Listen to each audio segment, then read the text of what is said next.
क्या आपने कभी रात के बचे हुए चावलों से कबाब बनाए हैं? अगर नहीं बनाए तो आज की रेसिपी देख लेने के बाद आप जब भी चावल बनाएंगे 1 प्लेट एक्स्ट्रा ही बनाएंगे, क्योंकि ये कबाब ना सिर्फ बनाने में आसान है बल्कि ये बहुत ही मज़ेदार बनते हैं।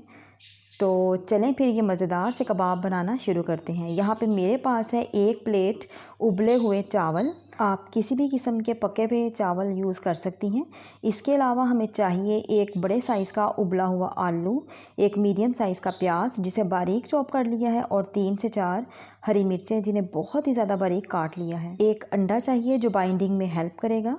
और चलें फिर हम तमाम चीज़ों की मिक्सिंग शुरू करते हैं। चावलों को मैंने एक बड़ी ट्रे में निकाल लिया है और तमाम चीज़ें इसमें शामिल कर दी हैं। अंडा भी शामिल कर दिया है। 1 टीस्पून भुना कुटा धनिया शामिल किया है। 1 टीस्पून ज़ीरा शामिल करेंगे और इसके अलावा हम हाफ़ टी स्पून नमक शामिल किया है क्योंकि चावलों में भी नमक था। हाफ़ टी स्पून हल्दी शामिल की है। हाफ़ टी स्पून लाल मिर्चें शामिल की हैं। हाफ़ टी स्पून कुटी हुई लाल मिर्चें शामिल की हैं और हाफ़ टी स्पून ही गरम मसाला पाउडर शामिल किया है। बस यही चीज़ें हमें चाहिए। अब हम तमाम चीज़ों को अच्छे तरीके से मैश कर लेंगे क्योंकि चावल हैं और चावलों को हमने थोड़ा सा ज़्यादा ही मैश करना है।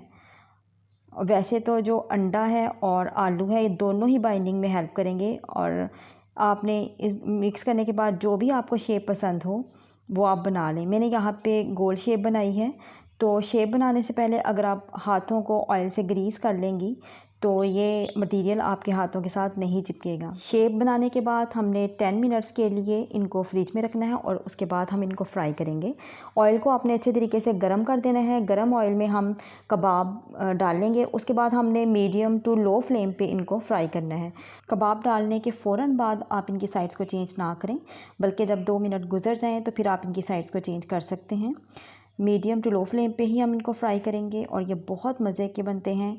और जब ये प्यारा सा गोल्डन कलर आ जाएगा तो आप इनको निकाल सकते हैं। तो आज की रेसिपी आपको कैसी लगी कमेंट बॉक्स में लाज़मी बताइएगा। अल्लाह पाक आपको आसानियाँ अता फ़रमाए और आसानियाँ तक़सीम करने का शरफ़ अता फ़रमाए। आमीन। Thanks for watching this video.